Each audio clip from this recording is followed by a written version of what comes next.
Rockeyez would like to welcome Chris Bickley. Hey, man, what's up? Hey, what's going on, guys? Everything's going good, man. How's your day going so far? It's awesome. Swamped, lots of stuff happening this morning, but we love it. Cool. Let's start with some of the research that I did. Tell me a little bit about Kimberly Bond. Well, the Kimberly Bond project started around 2008, and she's a singer-songwriter from Connecticut, and I was approached from the studio that I work at as a session guitarist to basically try to put some life into some music that she was writing. She like back catalog for a little while, and so we started putting some stuff together, and did a few shows with her. We did a whole record. We made some things happen. She donated a lot of money to some cancer funds and stuff, and she's a very interesting person and a wonderful person. Mother, of course, of some special needs children. And that's pretty much where that went. And it was pretty much just a quick little project for me. It lasted about 2 years, and we did some one-off stuff. But I think she's still doing a few things here and there, with like book signings and stuff like that. Because she's also a children's book writer as well. So cool. Can you tell me anything about Saving Echo? Oh, yeah, you are digging up some stuff here, aren't you? I'm actually very proud of this band, and this is a good band. Saving Echo is another project started also in 2008. Basically made up of guys from like all over the tri-state area, and they were in search of a guitar player at the time. The lead singer of the band Saving Echo is none other than Chris Keyes, who's the vocalist for Blind Justice and Gargantua Soul. And if you look a little further into that, G Soul was at Woodstock 99, and a bunch of other things. They're a very large band from the New Haven area. They were on farmclub.com and all that stuff, and we did a bunch of recordings. We actually had a theme song for Gabriel Gonzaga for UFC, and Paulo Filo for the middleweight champion for UFC also.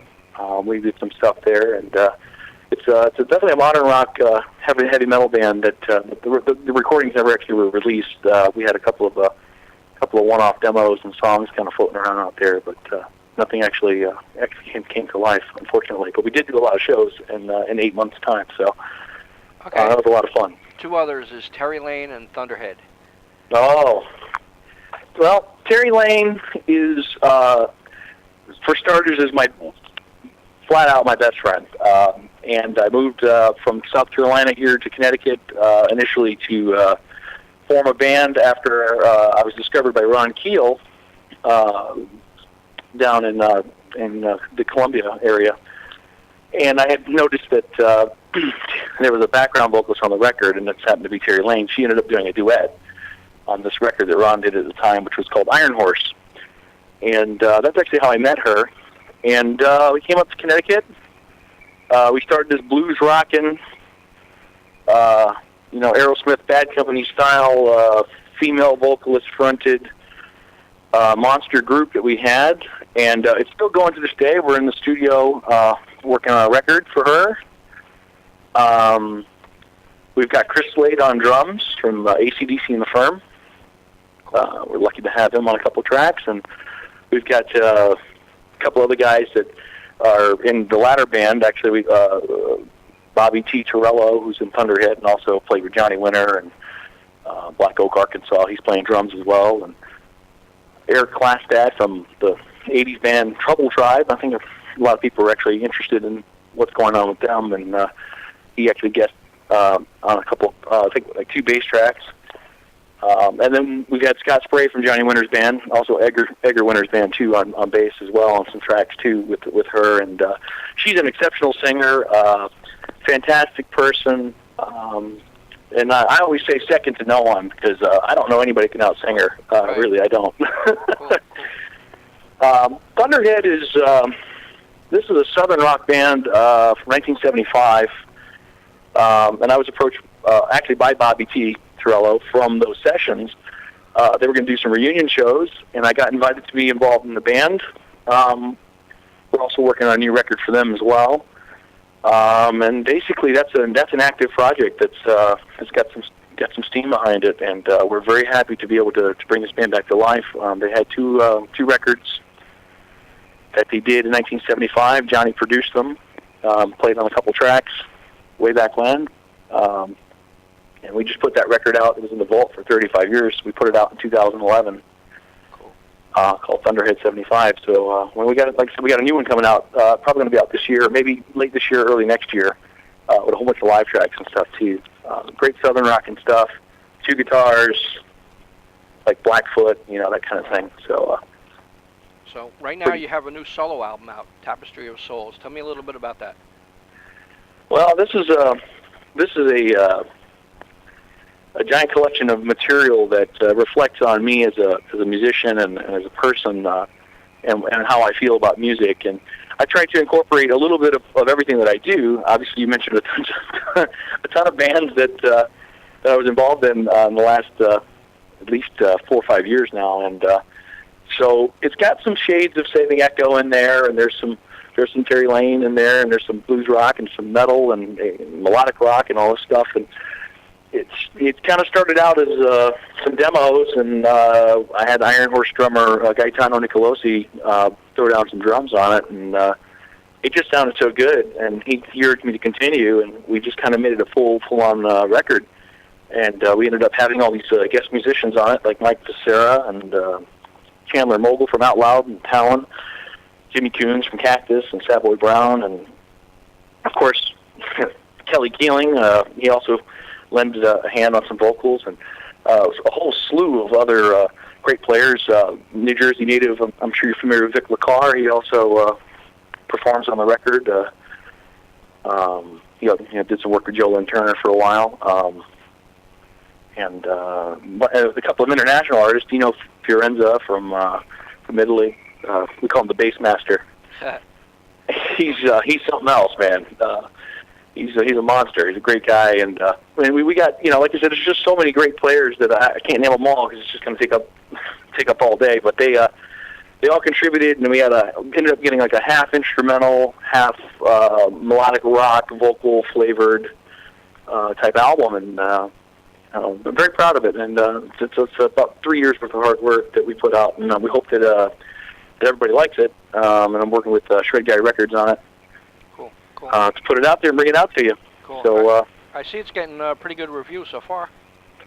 Yeah, I think there's a little bit of traction on it. They're starting to trickle in now. Finally, people are starting to get wind of it. There's a lot of other really great albums out there that we had to wait, let them get their little press first. But it is starting to get some good reviews, and we are hoping that it will be able to spread the word, that people will get to see some new material, maybe something a little different from some of the artists. I tried to put them in good settings, but maybe take them out a little bit out of their element, give them a little darker setting or something like that. Kelly, being known for working with John Norum, he's a very, very talented singer and songwriter.